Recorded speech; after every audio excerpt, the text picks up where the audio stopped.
2022 லத்தியரில் நடந்த இறுதிக்கட்டை பற்றி தான் பார்க்க போகிறோம். முதல் பரிசு 2,20,222 ரூபாய் மற்றும் 64 பரிசுகள் வச்சுருந்தாங்க. 2 சுற்றுங்க. போட்டி ரொம்ப தரமாக இருந்துச்சு. நிறைய முன்னணி காளைகள் பங்கு பெற்றிருந்தாங்க. தெரு செம்ம டைட்டாக இருந்துச்சு. சாம்பல் பள்ளம் பைபாஸ், குட்டப்பள்ளி தூக்குதுவரை, நம்ம ஜான்சினா காளை முதல் கொண்டு எல்லா காளையும் பங்கு பெற்றதுங்க. போட்டி ரொம்ப தீவிரமாக இருந்தது. 2 சுற்றுனால எல்லாருக்கும் ரொம்ப ஆர்வம் அதிகமாக இருந்துச்சு. மேடை பேச்சாளர்கள் சாமிஜி நரசிம்மன் காம்போ வேற லெவலில் இருந்துச்சு. ராஜாவளி ஃபர்ஸ்ட் டைம் நான் ஸ்ட்ரீட்டில் பார்த்தேன். சின்ன கண்ணு தாங்க, என்னங்க ரன்னிங்க, செகண்ட் ரவுண்டு பார்க்கணுமே, 9.11 செகண்டுங்க. 2022 நாட்ட நாயகி நம்ம பல்சர் ராணி தான் முதல் பரிசு வெற்றி பெற்றது. 2ஆம் பரிசு ராஜாவளி, என்னங்க ரன்னிங்க, சின்ன கண்ணு. காலபைரவா 3ஆம் பரிசு. 4ஆம் பரிசு எல்கே மக்கள் மன்னன், சொல்லவா வேணும்.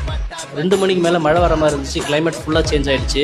நம்ம சின்ன வயசுல எல்லாம் விளையாடும் போது ஈவினிங் டைமில் மழை வரும்போது எல்லாமே குஷி ஆகிடும் பாருங்க. அந்த மாதிரி மாடுகள்லாம் குஷியாகி வேகமாக ஓட ஆரம்பிச்சிச்சு. ரசிகர்களும் ரொம்ப ஆர்வாரமாக இருந்துச்சு. இப்போ 2 ரவுண்டுனாவே இன்ட்ரெஸ்ட் அதிகமாக இருக்கும்ல, அந்த மாதிரி தான்.